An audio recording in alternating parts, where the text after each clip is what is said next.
Hello အားလုံးပဲမင်္ဂလာပါကျွန်တော်နာမည်တားချောပါကျွန်တော်ကြည်ရေးပါတယ်ဒီဗီဒီယိုလေးကကျွန်တော်နောက်လုံးမဲ့အကြောင်းအရာကိုမိတ်ဆက်ပေးမှာဖြစ်ပါတယ်ကျွန်တော်ဘာလုပ်မှာလဲဆိုတော့ကျွန်တော်လိုကြည်ရေးနေတဲ့လူတွေထူးသဖြင့်ပေါ့နော်ဒီမြန်မာနိုင်ငံထဲမှာပဲကျွန်တော်လိုပေါ့နော် professional မဖြစ်တဲ့ပိန်တာတွေမဖြစ်တဲ့ညီငယ်ညီမငယ်တွေပါမယ်ကျွန်တော်လို့ဆိုတော့ကျွန်တော်လည်းမဖြစ်တည်ဘူးเนาะအဲ့လိုပြောတာเนาะညီငယ်ညီမတွေပါမယ်ကျွန်တော်တငယ်ချင်းတွေပါမယ်ပေါ့เนาะအများအားဖြင့်ကတော့ဒီမှာဒီလောက်ကိုလုံနေရတာလမ်းပြောင်းနေကြတာများတယ်ပေါ့ကျွန်တော်ကိုယ်တိုင်လည်းလီလွင့်ပြီးလမ်းပြောင်းနေတာများတယ်ဆိုတော့အကူအညီလေးတစ်ခုဖြစ်မလားပေါ့เนาะ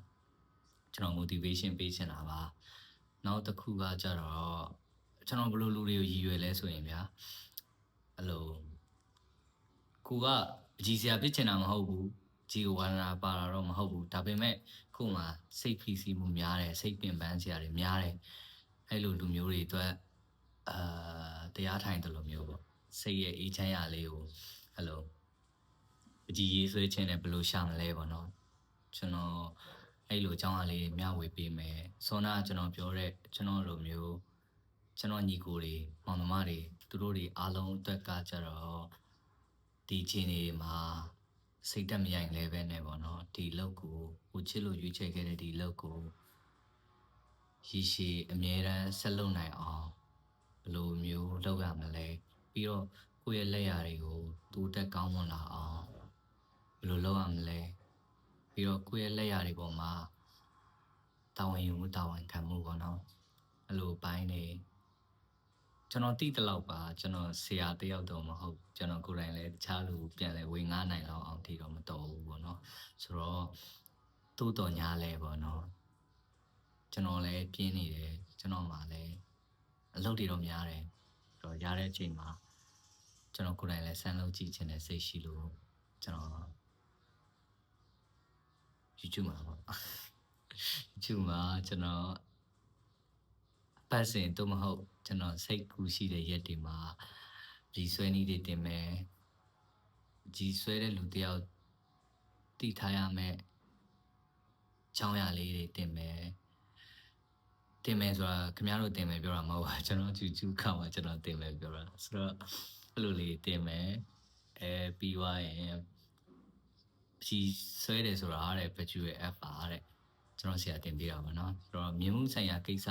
ကမျက်လုံးနဲ့ပဲခံစားရတာပေါ့နော်ဆိုတော့မျက်လုံးထဲမှာ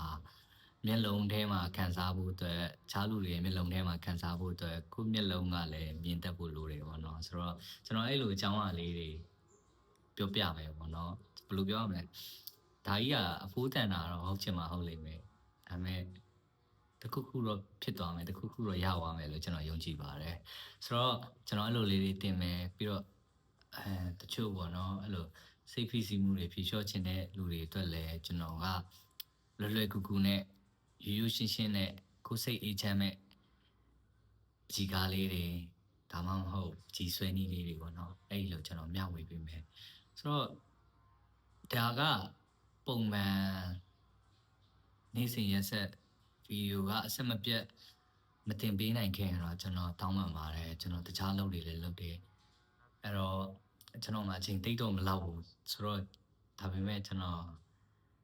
ဒါမိတ်ဆက်ပေါ့နော်ဆိုတော့ကျွန်တော် YouTube မှာကျွန်တော် playlist နှစ်ခုလုပ်ပေးမယ်တစ်ခုကကိုကပကြီးဆွဲမဲ့လူဖြစ်ချင်တယ်ပကြီးကိုပဲYouTube ဆွဲသွားမယ်ဆိုတဲ့လူတွေအတွက် motivation ဒါမှမဟုတ်ထောက်ပံ့လေးတစ်ခုပေါ့နော်အဲ့လိုလေးဖြစ်နိုင်မဲ့ playlist လေးတစ်ခုရှိမယ်နောက်တစ်ခုကကျတော့